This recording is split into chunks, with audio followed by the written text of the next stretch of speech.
Welcome everybody to stage 2 of this Sky versus Tinkoff thingy. I don't know what it's called, I haven't really thought of a name.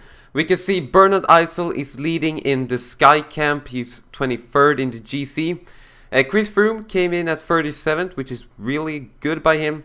You know, decent, so none of the guys have made mistakes, but if you remember the tour, this is a really tough stage, so it's gonna be really interesting to see which guys has the best team. I believe it's Froome. I think Sky is better because they might be doping. I'm not accusing anyone of doping. They're probably not doing it. I don't know. But it's going to be really interesting to see which team is the best. So here we go. Here we are. We are in Yorkshire. I think this is Yorkshire. Yeah, it's York. York to Sheffield. One of the toughest stages of the whole tour. In my opinion, I think this was my favorite stage because I just love to see Jens Vogt in the break, and you remember that when he just crushed this. I think he was in the lead from like that mountain to that mountain, which is really good, you know. I think it was something like that. I can't remember, but I'm gonna put everyone on auto. I just want to see. I just want you guys to see it every single time, and we can actually see directly. Sky is gonna pace. Are they really gonna pace? We can see Eisel, at least he's protecting. But we see now they were just getting up in position. So that's pretty cool to see that the AI, that the AI uses the dot thing to get up in position, just like I do. So that's pretty cool. But we can see the first attacks are from Chris Anker Sørensen. It's Gregor Radzen, not Jens Vogt, which is pretty disappointing, but who cares really? It's Riblon, it's Backlands, it's Vau Grenard. Yeah, but I will probably see you guys. I think it's a whole Moss climb. Let's just see this before I...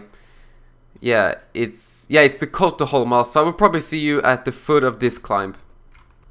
We're approaching the whole Moss climb, but we can see Froome is actually isolated. He has Zandio, but he's tired. You can see that. And it's pretty weird, but Eisel and Pate were pacing like freaking madmans at the beginning, like all this part. And it hasn't really done anything. We can see Gerrans is in the break, which is really weird. With, wait for it, Sylvain Chavanel and Demarchi. We also see Arturo Vichot. He's actually attacking with Gesink and Kiserlovsky. This is pretty interesting. We can see Richie Porte is actually attacking here. This might be a bit of a tactical move from Team Sky. I don't really know what they want to do with this. But we can see Kiserlovsky, Gesink, Vichot, Gerrans as well. And Richie Porte is trying to bridge this gap. We can see Cancellara.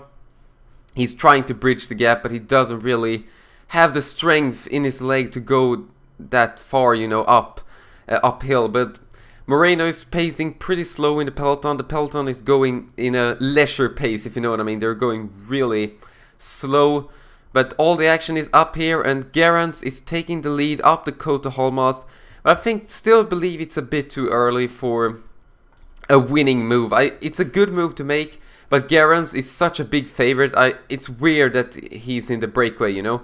It's not really his style. He likes to win, you know, in a bunch, not in a big breakaway. I've actually never seen Gerrans make a breakaway, if you know what I mean. I've never seen Gerrans in a breakaway, that's what I meant to say. So Sylvain Chavanel is there, Barguil, Niemiec, Primoslav, I don't really know what his first name is. We see the good old engine Hesjedal. That's not a pun, that's not a pun. The good old engine Hesjedal is there. And Barguil, they're pacing down, but it's really nice to see Porte. So if Porte can get the yellow jersey, it might not be Froome's tour, it might be Porte's tour, you know. And he's actually attacking here, so this is pretty interesting. I'm gonna keep showing you this, you know, because this is pretty interesting to see. We see Demarchi. He's really underrated on this game. That's ridiculous. He shouldn't be 69 mountain. He should be a lot higher. He's not as bad. And I'm saying bad, but he's not as bad as Sylvain Chavanel. Come on. So Kittel is still here with the Hallmas climb, but he looks pretty tired. And we see the world champion Rui Costa. This is not an updated database. Sorry. Yeah, nothing is really happening right now, so I'm probably gonna skip to the last 20k. We're approaching the last 20k, and I just thought of this thing. There's a strategy thing here, And I'm gonna put it just a default. I didn't say this in the first episode, but this is just the default thing. It's like Chris Froome is the leader and everyone is protecting him, basically. And the Port and Nieve are actually attacking right if in a breakaway, and they're attacking. So I guess that's okay as well. It doesn't really matter to me, but I might make them a team member if it's possible. No, it's not possible, so I'm gonna put them as free elements. It doesn't really matter. But you can see Froome is keeping, he's still here, Where is Contador? Or Contador? Here he is. He's just a bit further back. He's in 25th place, and that might just be a psychological place, but it might be pretty good for him to be, you know, in front of Froome, because they're just as good or bad at, if you say, at sprinting, so it's not any different. So yeah, let's see. In the lead, it's Arturo Vichot. He's been in the lead since the Hall Moss climb, and we saw Garance going. I thought he was going for the stage, but he was actually going for the mountain point, so that's pretty interesting.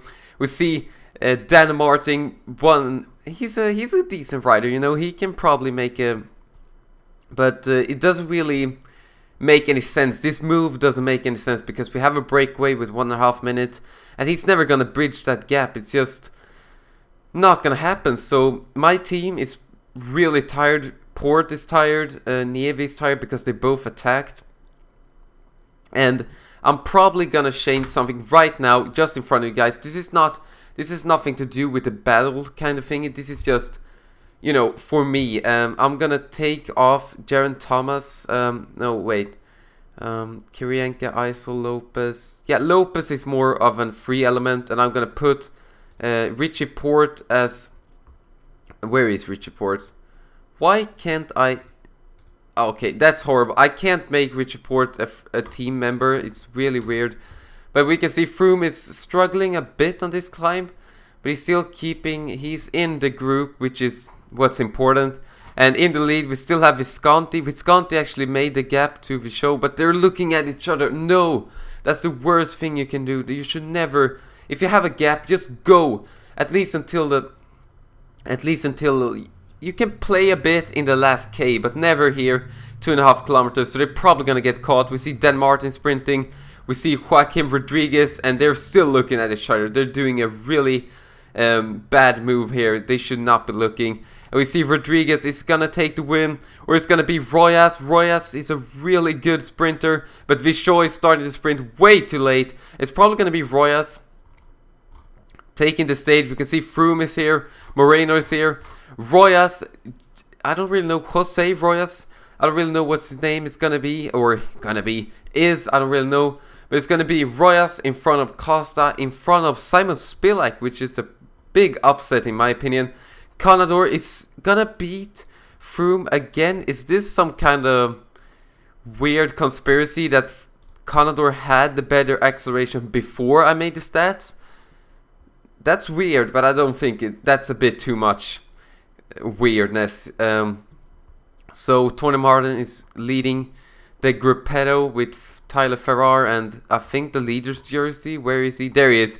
Kittle actually made a decent effort to keep the jersey, but it was never gonna happen. So round 2, or as we say, stage 2 goes to no one. It's a tie again. It's gonna be really interesting though to see how the cobblestone stage, because now tomorrow is the flat stage. I'm just gonna show you the last 20 Ks of that stage. So it's probably gonna be a pretty short video, but I really hope you enjoyed this video.